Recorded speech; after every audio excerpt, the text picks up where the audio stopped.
Classes in Wargame Design, a series of lectures based on George Philly's book, Designing Board Wargames, Introduction, to be available from Smashwords.com and Amazon Kindle. And today, Lecture 3, Audiences, Historical Period. I'm Professor Phillies, and these are lectures in game design. Today I'm going to discuss the last issues related to quality and audience of board wargames, and then I'm going to push ahead to discuss historical periods from the point of view of the military gamer. The historical periods I'm going to discuss are not necessarily going to match very well the ones you saw in grade school or high school or college, but they make sense in terms of primarily military technology if you ignore a few historical periods that never really existed. So in any event,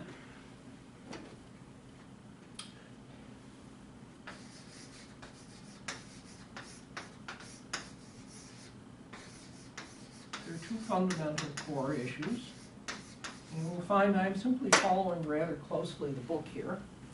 And the two core issues are, what is quality?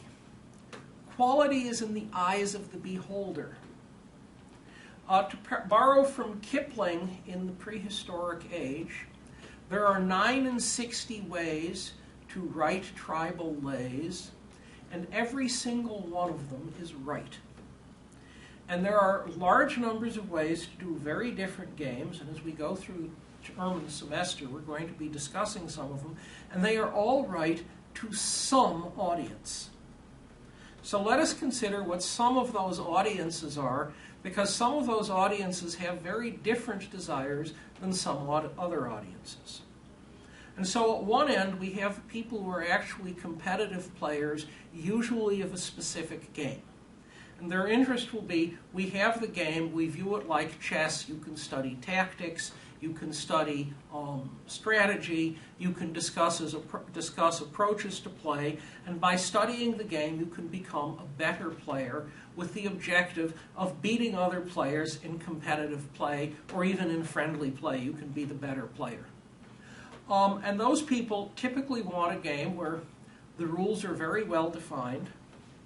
Everyone agrees on what the rules are, so if you show up in some other place and want to play, you don't spend 3 hours arguing about what the rules are, and you are playing the game with the rules whose tactics you've studied rather than some different game with different tactics.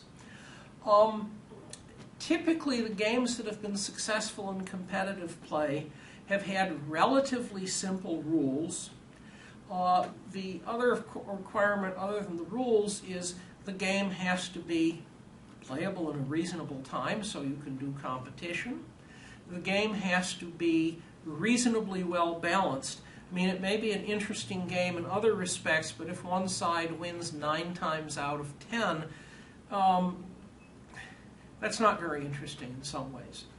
It would be as if you played chess and it's exactly the familiar game, except the white player starts with no queen, which many chess players would find significantly disadvantageous.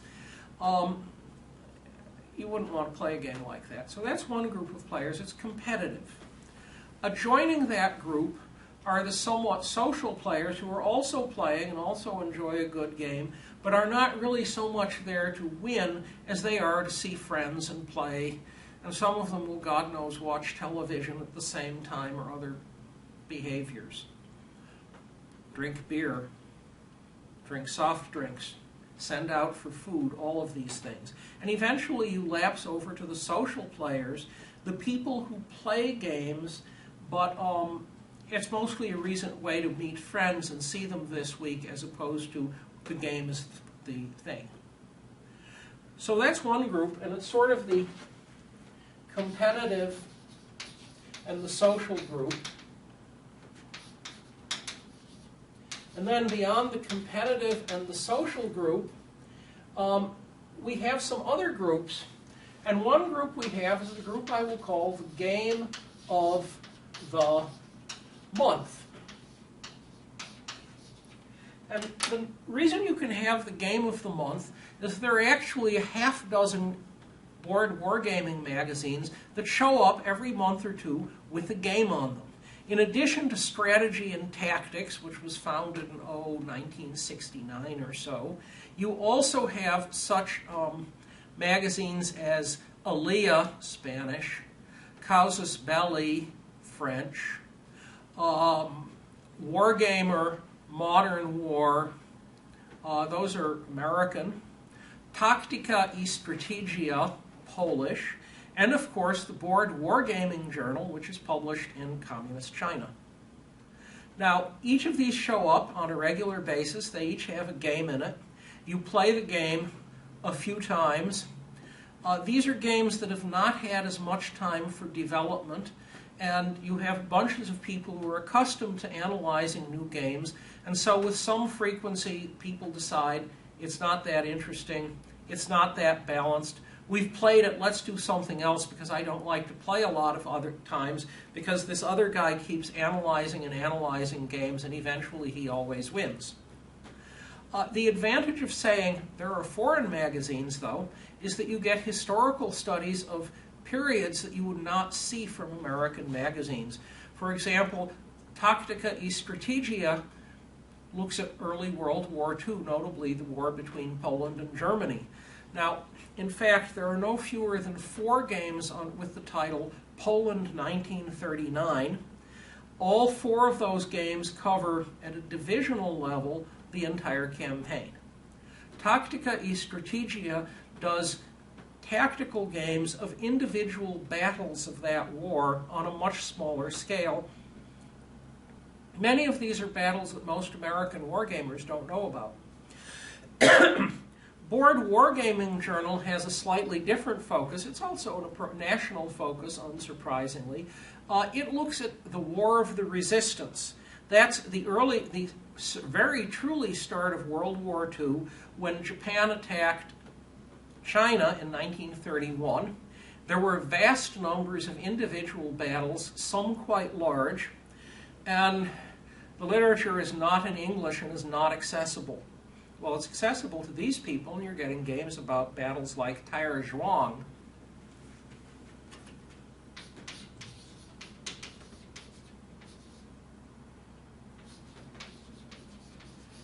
Which was a major Japanese defeat.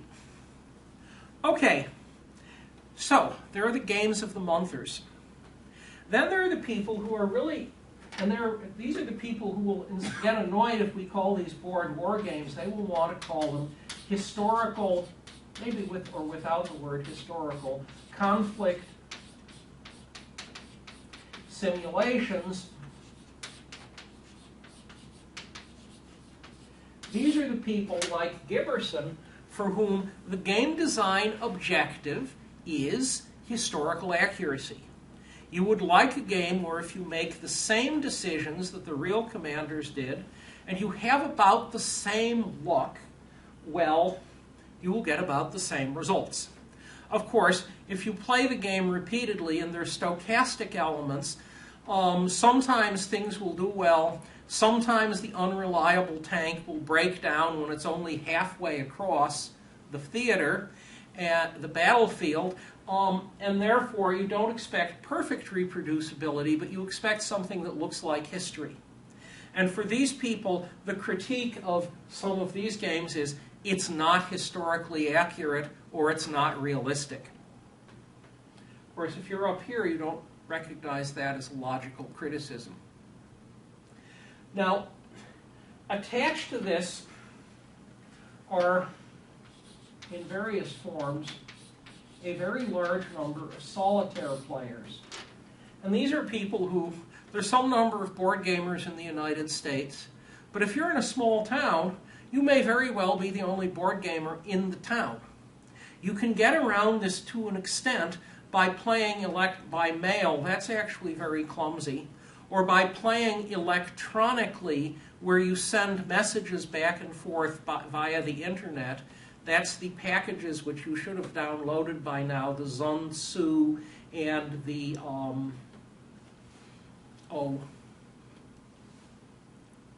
Vassal. And so you have these various things that you have downloaded which let you communicate and play the games.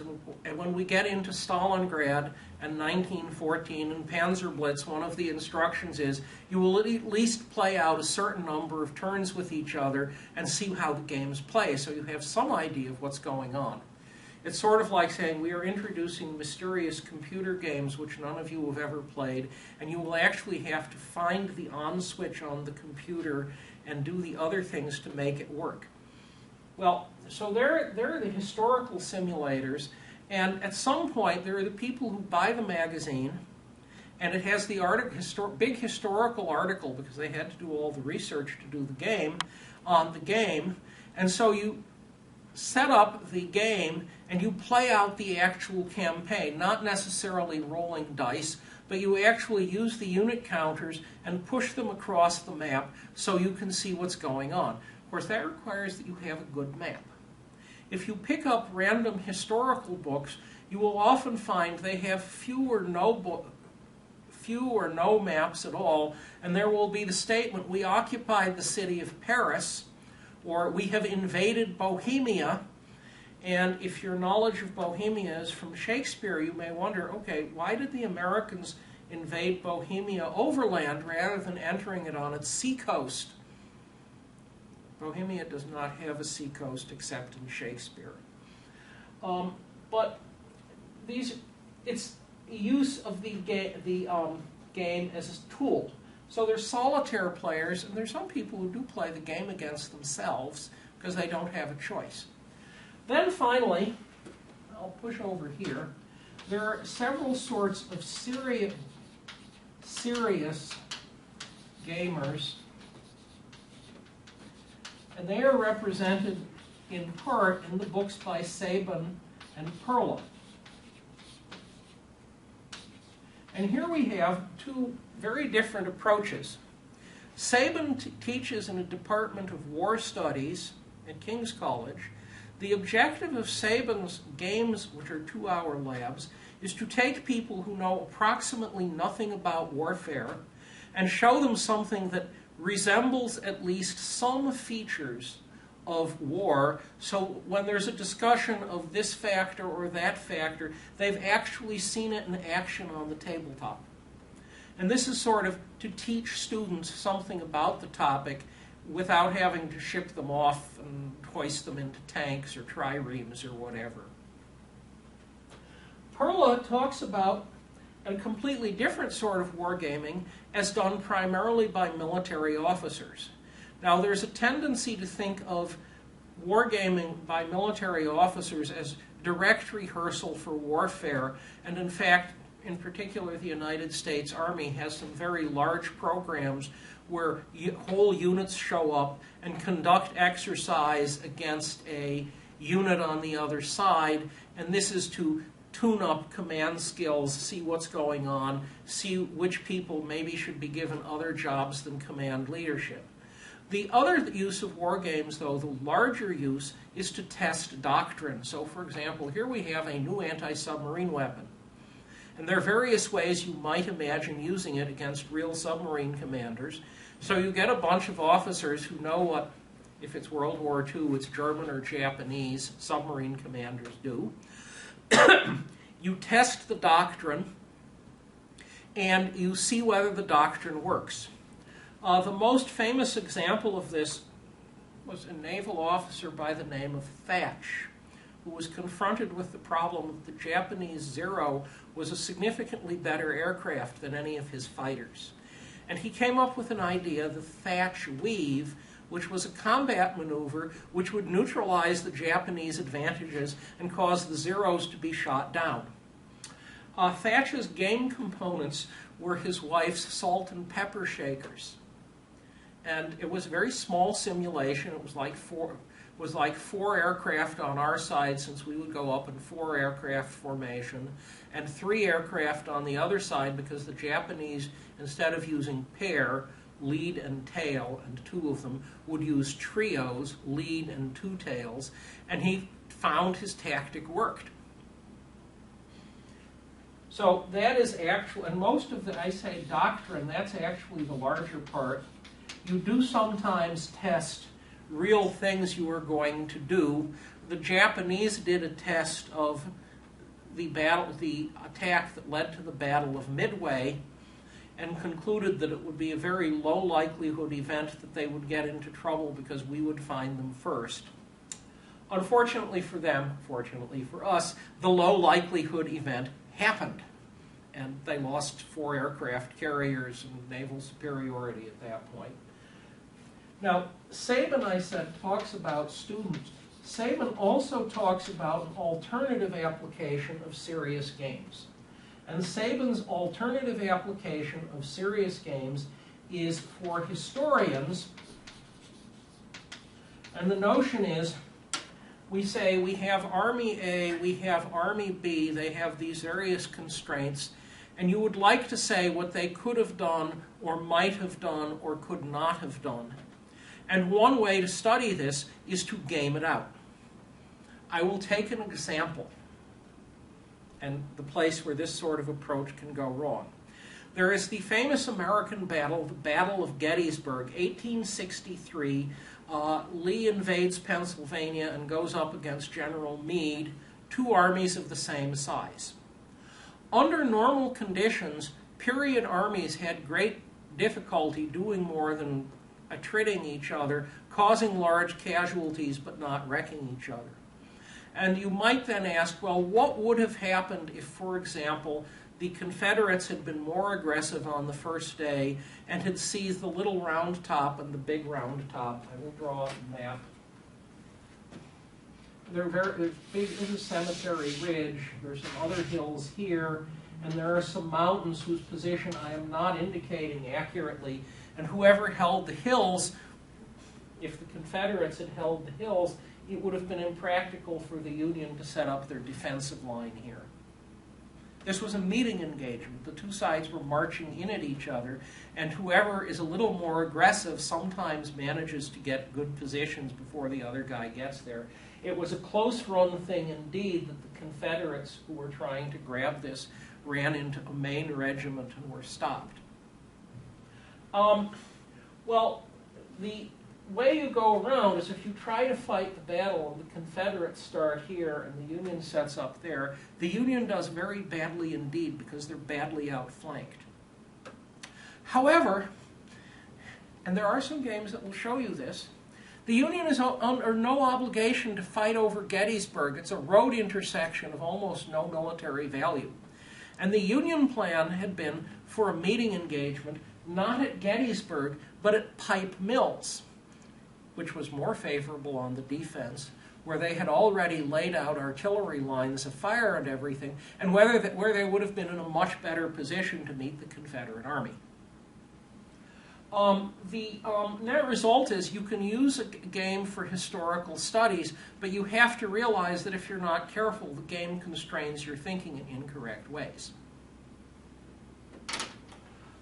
Okay, so that is all these people with very different desires in what they want out of a game. And if you were a game designer, you would realize you cannot please all of these people at the same time. I mean, if you say person A wants beer and pizza and person B wants 5-star Michelin dining, you have a problem. And it is a problem that cannot be solved. And you have to target to your audience, and hopefully in the process of selling, you tell people which audience you're targeting, and the people who aren't in that group will go away and not complain that you designed a bad game. Okay, so that is the core quality issue. And the core quality issue, other than the variables I mentioned, is you have multiple audiences.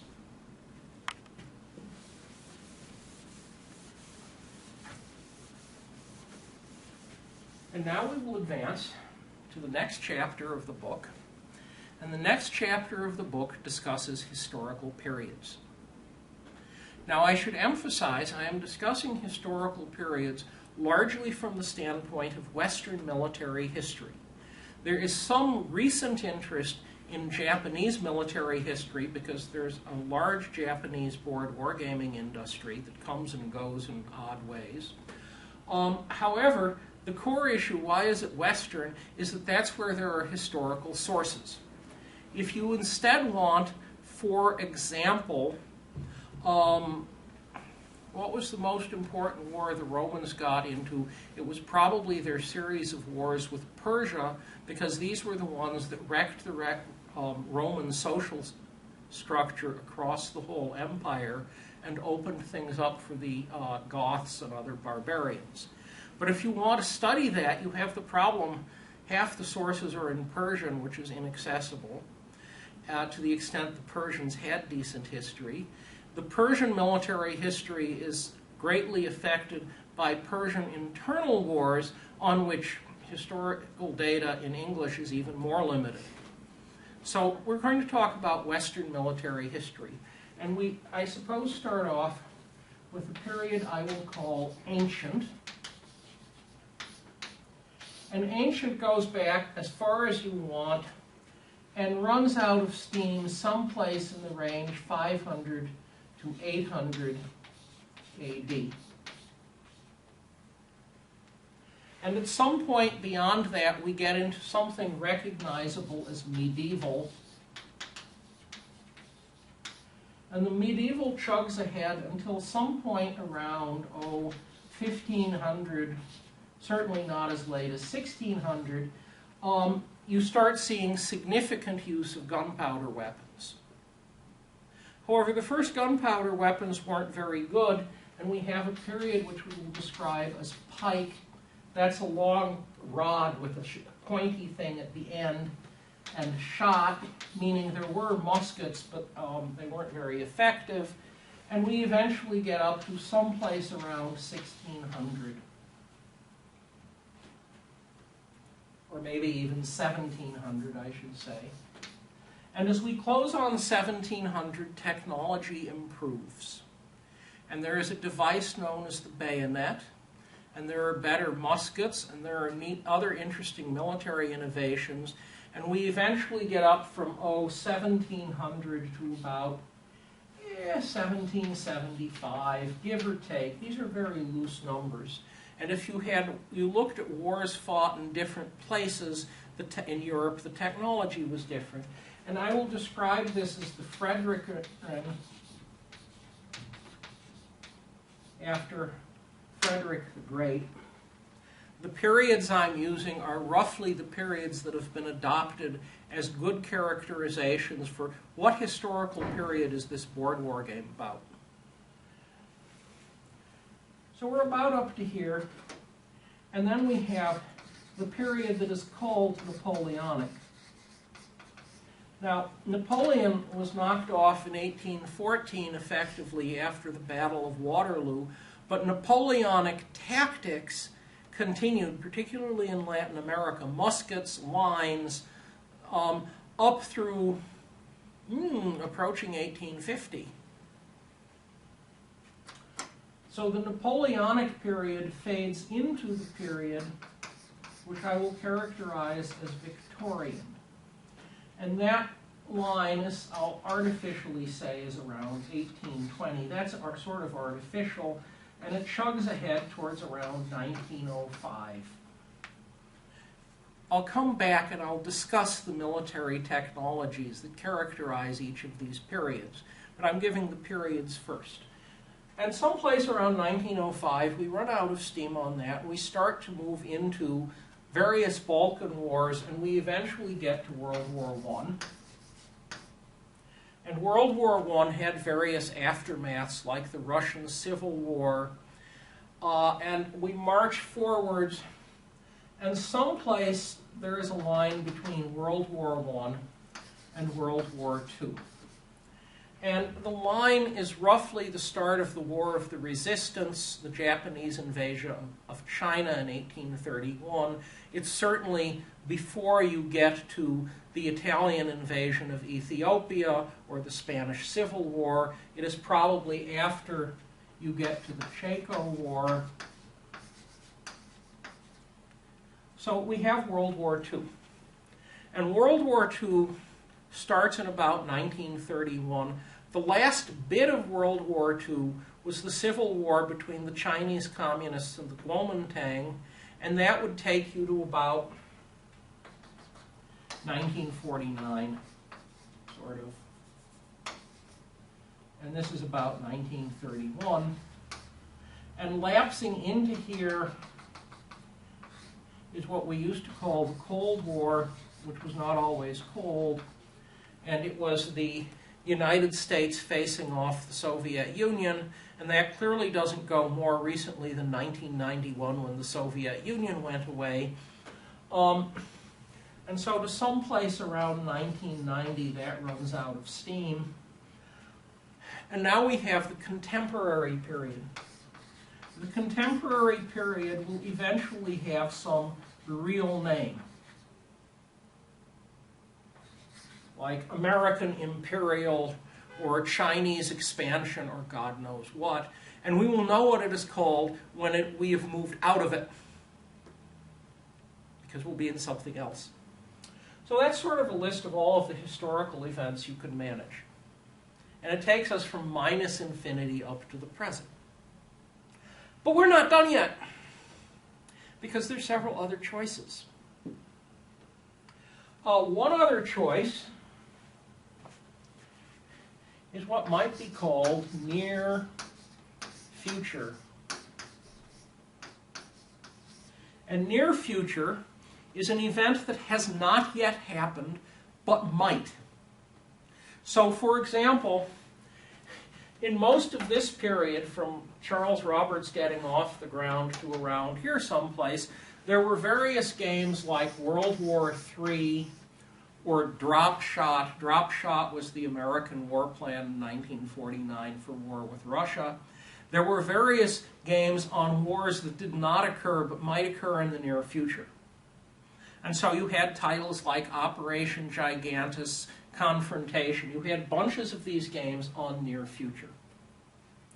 Now we go to the next stage.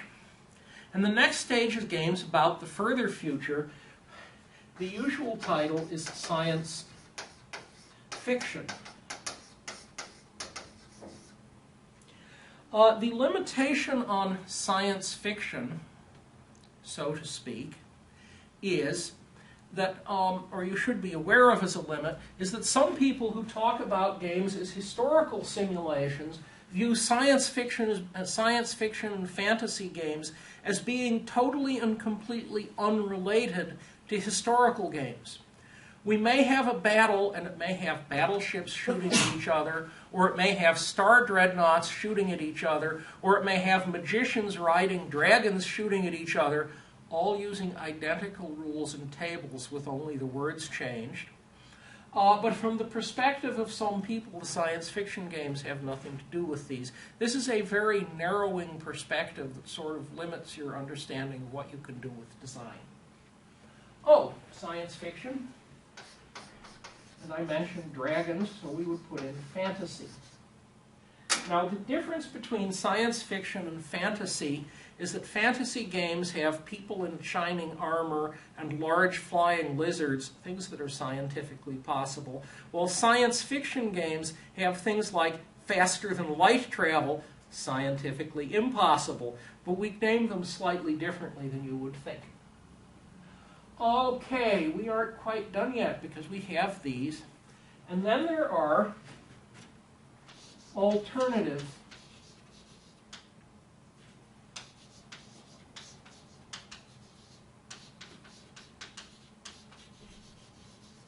The very first war game, Tactics, was an alternative history game. It was warfare as it was fought in the 1940s on a division scale, but it was fought over a continent that exists nowhere but in the imagination of Charles Roberts. And so it is extremely alternative.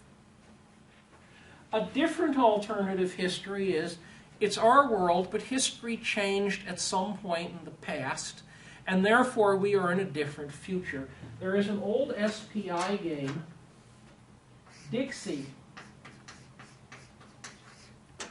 In Dixie, by one process or another, The Confederacy maintained its independence in 1861, 1865. We are now ahead to the early 1930s, and we're going to have a rematch.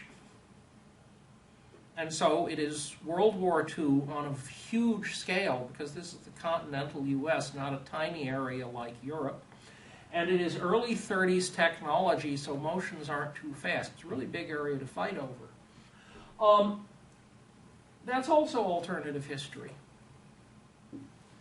Then we could also add a couple of places that I would describe as none of the above, or maybe all of the above. The most famous all of the above, or at least mostly all of the above, is the old Avalon Hill game, Civilization. Civilization covers the sweep of history from way back up toward the present. It's somewhat unusual in that it was later turned into a computer game, Sid Meier's Civilization, which is very much the same game.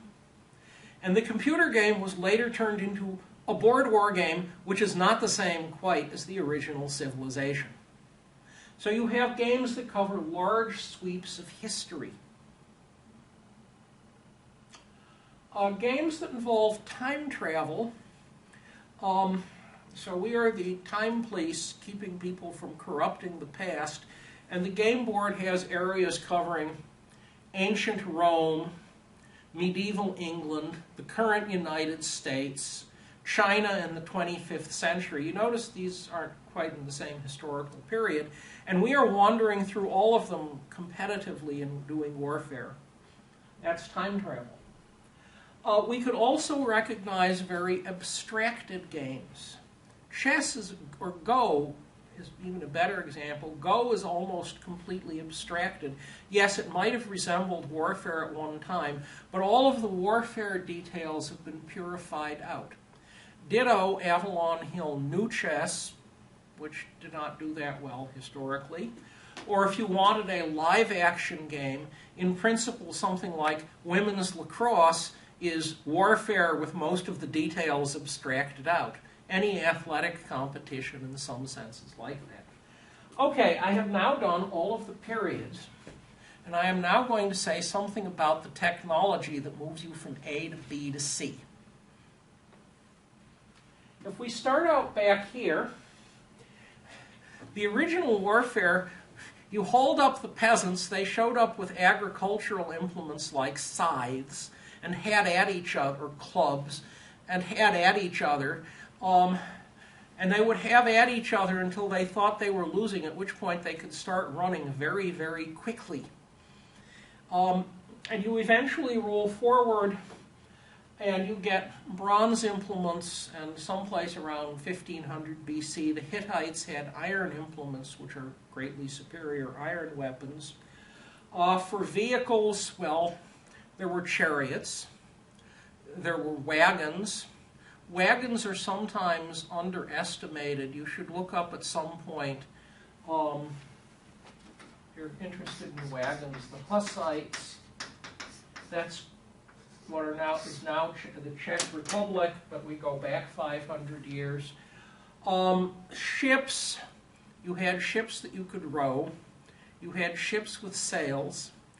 You had ships that could not tack.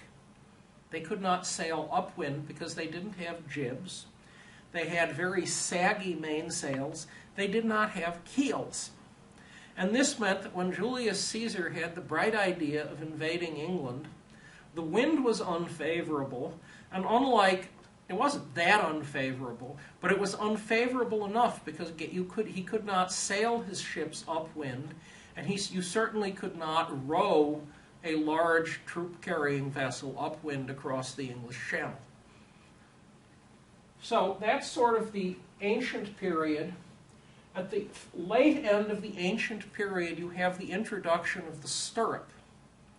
Until then, if you were seated on a horse, well, there are actually some good ancient Greek discussions of this.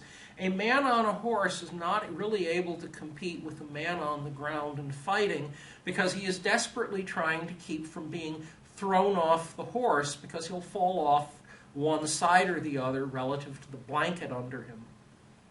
The Romans did have saddles, but not stirrups. The difference is actually large. By and by, we move ahead to the medieval period. Now, 500 to 1000 is sometimes described as the Dark Ages, and what is not often emphasized is what went downhill were historical records and writing. What went downhill was the ability to loot the taxpayers and build huge objects. Technology did not go backwards. The ancient Romans, if you wore an ancient Roman toga, it's about 12 or 15 yards of cloth, because the Romans did not have clothes buttons. They would have pins, but that was it. The ancient Romans had plows that were very badly arranged for going through heavy soil, so by the time you got to northern France or England, the Romans couldn't do much easily. But then someone invented the moldboard plow, someone else invented the windmill and you roll through the medieval period, quality of steel improves, and eventually you get to the first use of gunpowder. The earliest gunpowder weapons were extremely ineffective at killing people. The best that can be said for it, there is an example of a battle that was won with them. I believe it was the French stood off at some hundreds of yards. They had 2 cannon that could be fired every 10 or 15 minutes. And they fired at the opposing army's line.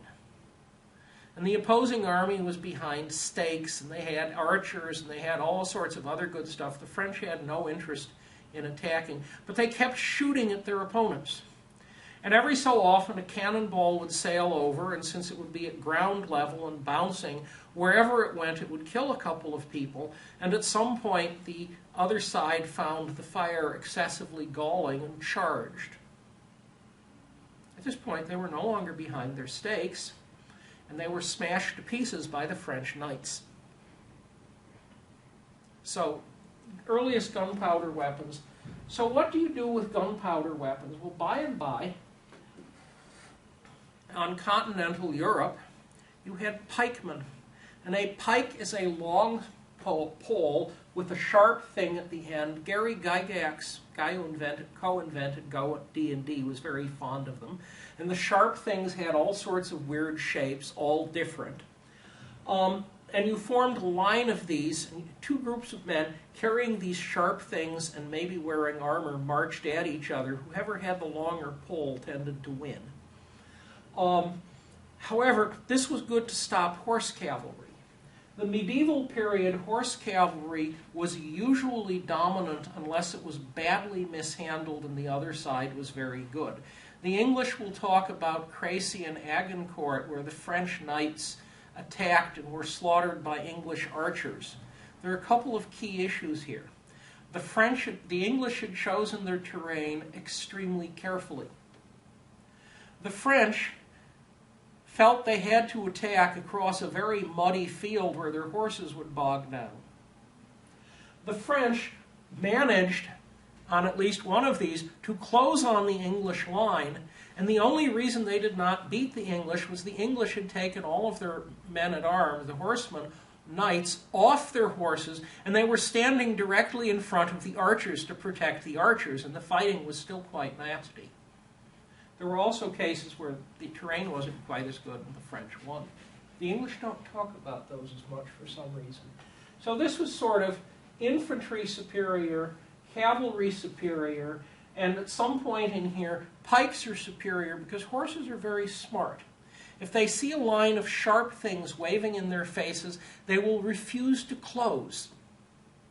And they will sort of stand there, and the person on horseback can't do much of anything. So that's the refuse to close. The place where this fails is if someone holding a pike at some point in line drops the pike and runs, because now there's the gap in the line. And all of the charging horses see the gate through which they are supposed to run and run at the gate. Of course, they aren't very bright. They don't notice their other horses sideways, so they don't all get through the gate, but they don't notice they have to slow down until it's too late. They simply trample underfoot whatever is in their way. with a certain amount of damage to the horses, of course. Shot is the firelock, which is something that can be fired once every couple of minutes. Now we advance to Frederick the Great and military advances that seem unimportant but are actually critical. The first advance was the use of the iron rather than the wooden ramrod. That is, you have a musket, you drop things down the mouth, and in order to compact them, you have a stick that you use to push them to the bottom. If you use a wooden ramrod, you have to be very gentle or it breaks, and it will probably break anyhow under battlefield conditions. Iron ramrods do not break, and therefore Frederick the Great's troops could just smash hard and load quickly. A second piece was the bayonet, which is basically a sword which you mount at the end of the musket, and it's now like a pike, except the musketeer is holding it. The original bayonet was a plug bayonet, meaning it was something you stuck into the barrel. This means you blocked the barrel and cannot shoot the musket, but it was good to discourage cavalry. Also introduced by a Frenchman was the notion that if troops are walking, not only do you have a band there to amuse them while they're walking so their thoughts are distracted, but you have the notion that everyone should be walking at the same speed, and everyone should pick up their left foot at the same time, and then their right foot at the same time. And if you're doing this, suddenly the distance between lines of men, instead of being 6 feet, is 2 feet. The distance this way, instead of being 6 feet, is 2 feet. And you can suddenly move your units much more compactly. Also, if you are trying to change directions, and your formation is 60 feet across, it is much trickier than if it is only 4 men across, 15 feet. If you pick up my novel, The One World, you can see a description of a pre-March army trying to change directions. It's complicated, to put it charitably. We sort of shove ahead into the Napoleonic period. In the Napoleonic period, the three arms, infantry, cavalry, and artillery, were roughly evenly matched. If infantry, instead of being in a line, formed a square, meaning bayonets pointing out in all directions, there was not much that cavalry could do to them. But someone could show up with artillery and shoot at the square. This was very bad. If you had artillery and infantry, you could shoot at the cavalry, and this could be rough on the cavalry. If the cavalry, however, caught the infantry in line formation, it could go around both sides of a narrow line, and this would probably wreck the infantry unit. Ditto, if you had artillery and it was unsupported by infantry, it would get run down by horsemen. It would get off a shot or two, and that would be it. If you want technical issues on this, there is one core author, Nosworthy. There are very few historians who are actually interested in the operational issues of how effective weapons were. Nosworthy is one of them. And if you go through things like this, you pick up interesting details like Frederick the Great's opinion on what happens if two lines of infantry meet. We have a line here, this is Prussian. We have a line over there 20 yards away, 60 feet. And the two lines start shooting at each other with muskets. And the Austrians can manage 2 to 3 rounds a minute. The Prussians can manage at least 5. And what Frederick the Great says at this is after about 15 minutes, the Austrian lines will become indistinct. And at this point, you can do a successful charge with the bayonet and be reasonably sure of succeeding as opposed to having two groups of guys trying to spear each other. Now, if under modern conditions, two groups of men showed up with AR-15, M16s or whatever, and were 20 yards apart, and started shooting as fast as they can, and knew how to shoot,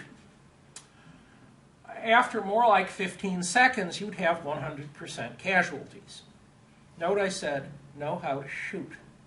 There are several examples where we have, this is actually historical, we have the drugged people at one end of a big 18-wheel trailer inside, and we have the law enforcement people of some sort at the other end of the same trailer, and after about 10 minutes they run out of ammunition. So far, there have been no casualties. They didn't manage to hit anything. Nosworthy asserts fairly emphatically that as late as the end of the Napoleonic period, firearms were primarily a morale weapon. The notion that you were being shot at and could be killed encouraged you to hide behind things, run away, and so on. If you could deliver a very effective volley at point-blank range just before people contacted, if you were lucky, you could kill enough people to make a difference. But for the most part, the firing was morale to break up the enemy units. Artillery was somewhat lethal, but artillery fire was slow. Now we get to the Victorian period, and we have the invention of mini.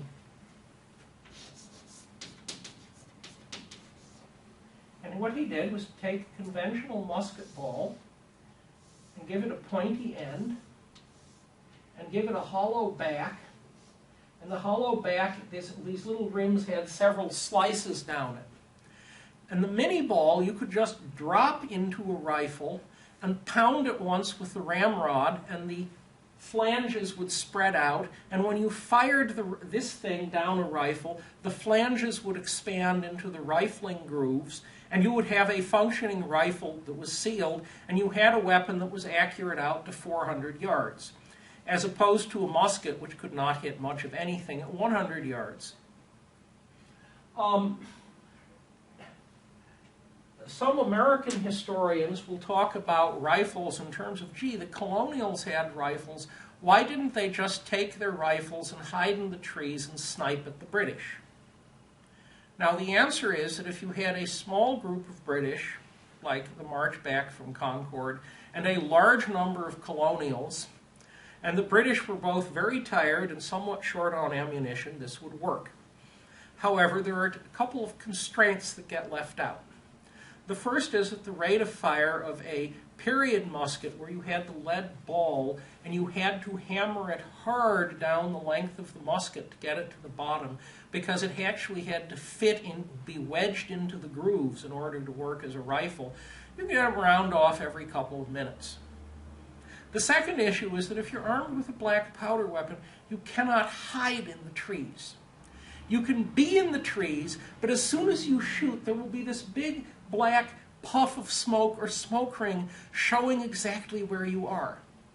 And as soon as this happens, the British had good light infantry, the folks on the road will send up a squad of men with bayonets who will run at you very fast, and if you did not have the brains to run away, will bayonet you to death.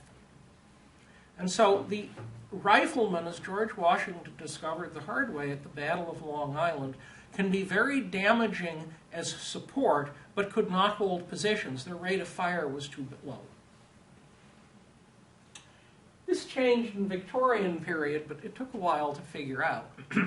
The start of the American Civil War, people used Napoleonic infantry tactics, and they were shot to pieces. I will discuss Victorian, and we will have run out of time, and I will stop. And we will do the rest of the historical periods next time. The Victorians are where you start to see modern technology being introduced, not always effectively. The very first iron warship with steam engine was the Demi-Lugos, which was a U.S. Navy ship built by Fulton, yes, that Fulton, for the War of 1812, for the defense of the New York harbor. But steam warships really didn't get off the ground until steam engines were much better, which gets us to the Warrior, which was the first British ironclad. For a while, it was not quite clear what you were supposed to do with steam warships. The Battle of Lissa, 1866, that is the Italians versus the Austro-Hungarians, a significant part of the total losses were caused by ramming enemy ships. and it was supposed that ram was the solution to how you won naval battles. This didn't hold up too well. The Victorian period starts with people fighting with muskets. It ends in 1905 with recognizable modern artillery. Recognizable. Contrary to Hollywood, for the most part, Napoleonic and Civil War artillery fired solid shot, not shells that exploded. There are some exceptions to that. Mortars were an exception to that. By the end of the period, you have modern explosive shells. You have the Maxim gun, a machine gun. You have battles, colonial period, fought all over the war, including, I suppose we shall close with, the Young Husband expedition to Lhasa, Tibet. The Tibetans did not wish to receive the British, and there were a series of battles. One of which was fought, it's the highest altitude land battle in the history of the world, at an altitude of 19,000 feet. An altitude at which most of us, well, they had acclimated, would pass out if we tried to breathe the air and walk vigorously, let alone carry a 60-pound pack. However, you notice there is this progression of technology from spears, bows, and arrows up to recognizable artillery, recognizable warships with turrets and guns. Actually, the first aircraft carrier in the United States, I will try this question on people and they'll get it wrong. They'll think of the Langley.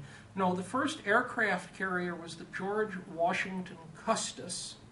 It carried hydrogen balloons in 1863. It was an Army aircraft carrier, and it did balloon reconnaissance. Except there was a problem. They didn't have doctrine on what you did with balloon reconnaissance, and so the data it generated did not impress the Union generals as being effective, though it impressed the hell out of the Confederate generals, who were terrified that all of their moves were known to their opponents. It was not until World War I that reconnaissance balloons became really effective. I have run us out of time. We are done. Class is dismissed.